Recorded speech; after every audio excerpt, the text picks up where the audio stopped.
mucho.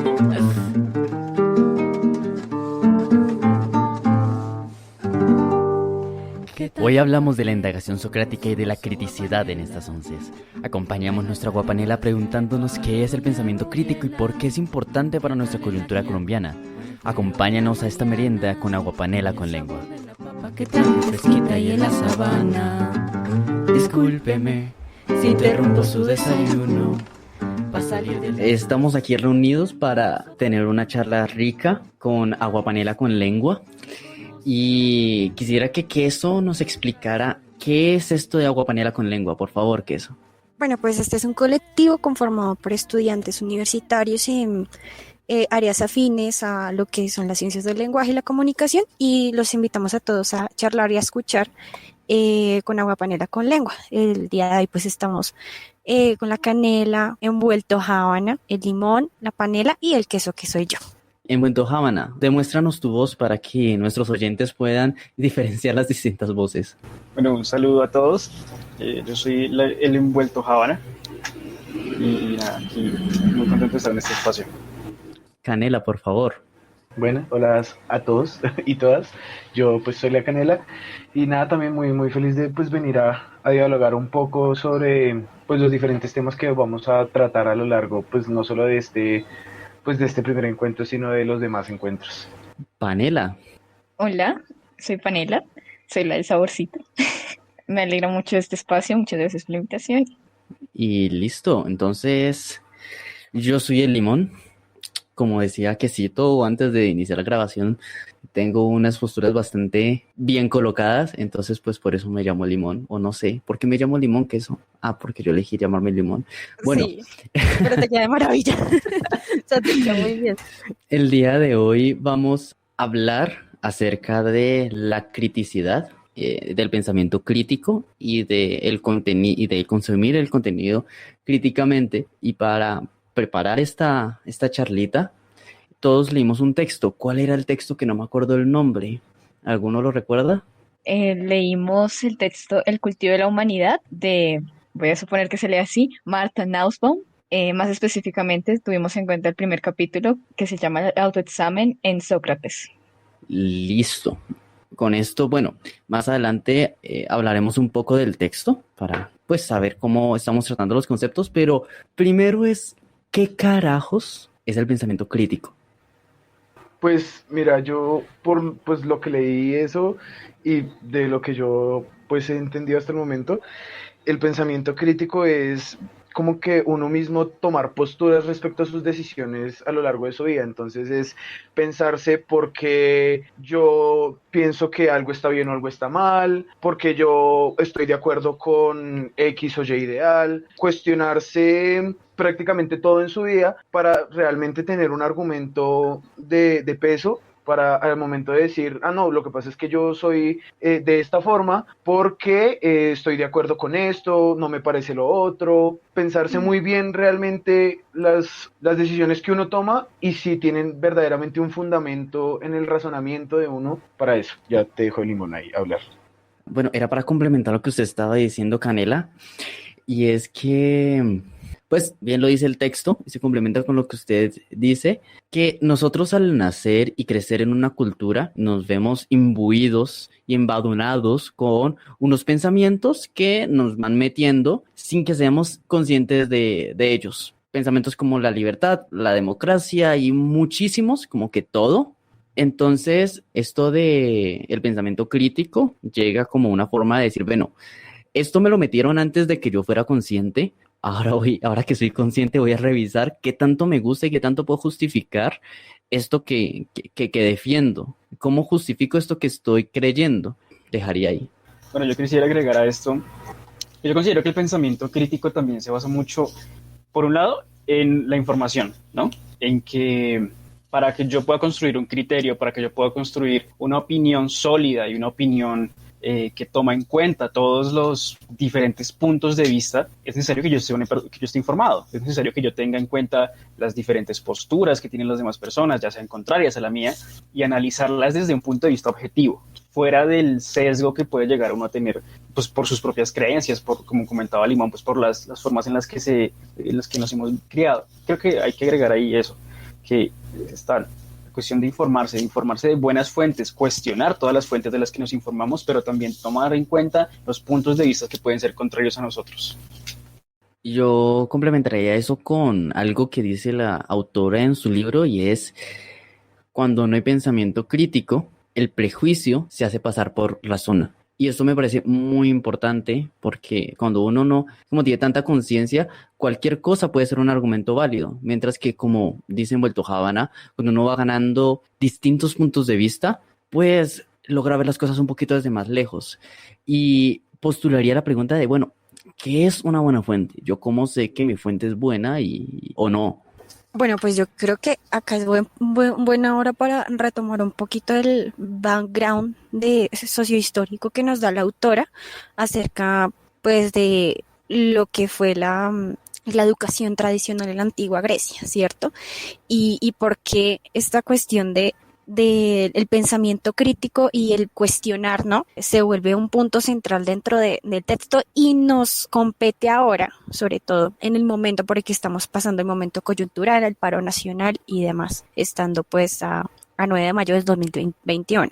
Entonces, recordando de lo que se hablaba en el texto acerca de el pensamiento educativo de Sócrates sobre cuestionar lo establecido, ¿verdad? Y de cómo eso lo llevó pues a un juicio en donde se le condenó a tomar cicuta, ¿verdad? Bueno, de hecho fue un suicidio, pero creo que eso lo podemos hablar mucho después. Y pues evitar el cuestionar es precisamente esto lo que llevó a Sócrates a hablar con los jóvenes para que ellos mismos contrastaran y se confrontaran con sus propios principios tradicionales, ¿cierto? Y se les salió de la mano de los padres del Estado y es por eso que era una amenaza. Esto me parece muy relevante, que el aprender a cuestionar y el no cuestionarse también es algo que debemos tomar en cuenta. Que aprendemos aprendemos con cuestionarnos, pero no lo hacemos. Entonces siento que eso también es muy relevante para empezar a calarlo en lo que nosotros estamos viviendo hoy en día. Respecto a eso, en este lapso en el que estuvimos preparando un poco el programa o el podcast, yo estuve pensando algo que me parecía muy curioso y es: a nosotros realmente nos cortan un poco las alas de cuestionar. ¿A qué voy con esto? Todos conocemos el típico caso del niño preguntón, ¿no? Del niño de, bueno, ¿y por qué pasa esto? ¿De por qué esto? ¿Por qué el pasto es verde? ¿Por qué el cielo es azul? Yo qué sé. ¿Qué es lo que suelen decir los papás? No pregunte tanto, déjese tan preguntón, no sea fastidioso. Entonces, desde muy pequeños se nos enseña, se nos coarta un poco a no cuestione. El mundo es así, no hay nada que hacer.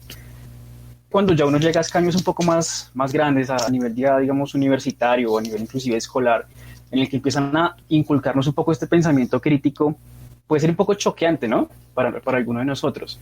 Ahí es donde entra como también llegar a cuestionarnos a nosotros mismos. Tenemos que cuestionarnos el hecho de que nos impidieron cuestionarnos.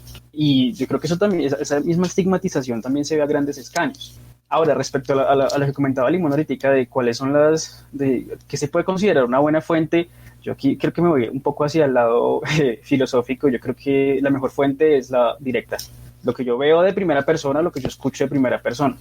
Ahora, la cuestión es que en este contexto actual en el que estamos viviendo, en el que la información abunda por todos lados, en el que la información falsa también abunda por todos lados, y también en un contexto de pandemia en el que no podemos estar constantemente en todos los espacios grabando, tenemos que ser también muy, muy conscientes de la información que estamos buscando. Sabemos que no podemos confiarnos de los medios tradicionales, pero tampoco podemos confiarnos de todo lo que vemos en internet. Entonces, sí quisiera como que retomáramos un poco la pregunta que está haciendo Limón y ya vuelvo y hablo. Vale, pues en conjunto con este trayecto de que deberíamos cuestionarnos, pues cómo nos cortan un poco las alas del pensamiento crítico. Digamos que en la lectura un poco cuando mencionaban de Aristófanes, que pues decía que esta idea del pensamiento crítico, de la escuela de pensamiento crítico de Sócrates, lo que iba a generar era como una corrupción cívica.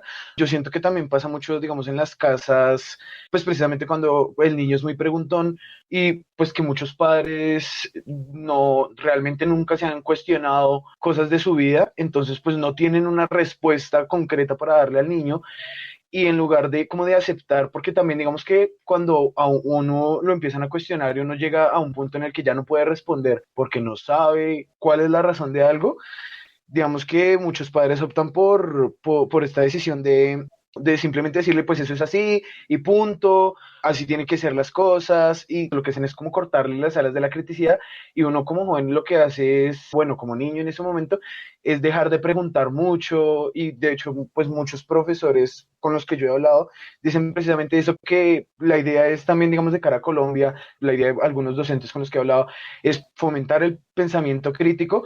Pues muchos de ellos se sienten un poco frustrados de que los niños cuando llegan a las clases, ya, los adolescentes, mejor dicho, ya llegan y no preguntan nada, dan todo por sentado, digamos, si el profesor dice esto es así, simplemente lo reciben y ya, y no se dan precisamente esta oportunidad de cuestionarse, de preguntar, venga, pero ¿por qué es así? Por este muro que imponen muchos padres como desde casa, que realmente sí es una realidad en Colombia, y muchos docentes tienen un inconveniente realmente por eso.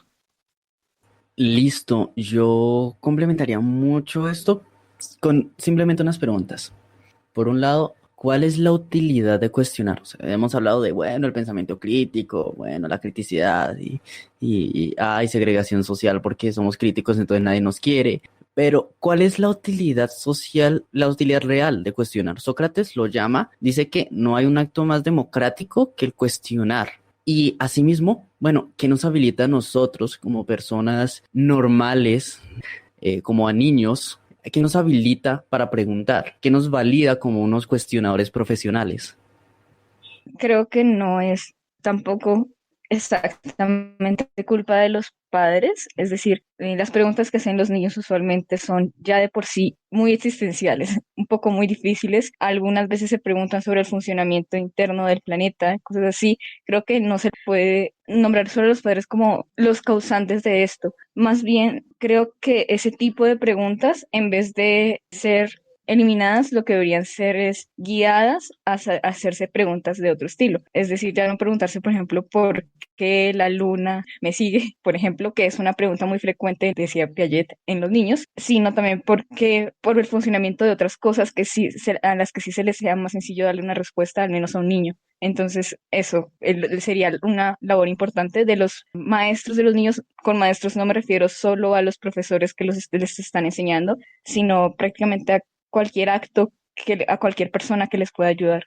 Bueno, respecto a esto, digamos, a lo que voy, sí, o sea, si bien es cierto que muchas de estas preguntas son bastante complejas o que apelan, digamos, a funcionamiento físico de muchas de las cosas, y pues que probablemente muchos padres no tengan esta información. A lo que voy es que ese tipo de preguntas deberían ser enfocadas, no como tú dices, hacia pregunte otra cosa que yo sí sepa, sino a, bueno, yo tampoco lo sé, me hizo cuestionármelo, busquémoslo, averigüémoslo entre los dos. Así no entiendo un carajo, pero busquemos una explicación que nos satisfaga a los dos. No desviar la pregunta hacia otro punto, ni mucho menos decir no pregunte, que es que eso es a lo que vaya. Eso genera frustración en el niño. Sabemos que las primeras etapas son bastante críticas pues en la infancia, y esto pues obviamente genera que al momento en el que el joven pues llegue al colegio, llegue a la universidad, se choque con esta idea de, bueno, es que tienen que cuestionarlo todo, tienen que cuestionar lo que digan sus padres, lo que digan sus maestros, lo que digan sus compañeros, lo que digan los libros, porque realmente no existe una verdad absoluta. Ya sabemos que la historia es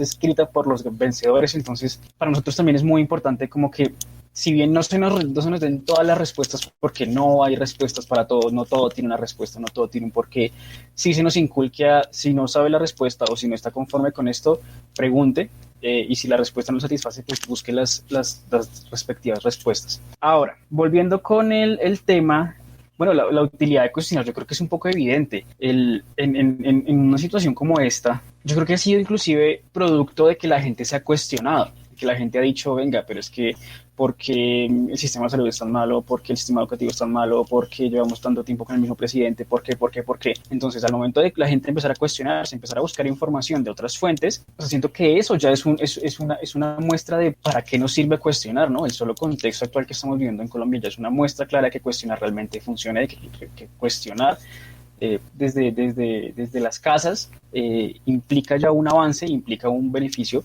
para uno como individuo y, pues, como estamos viendo, la población.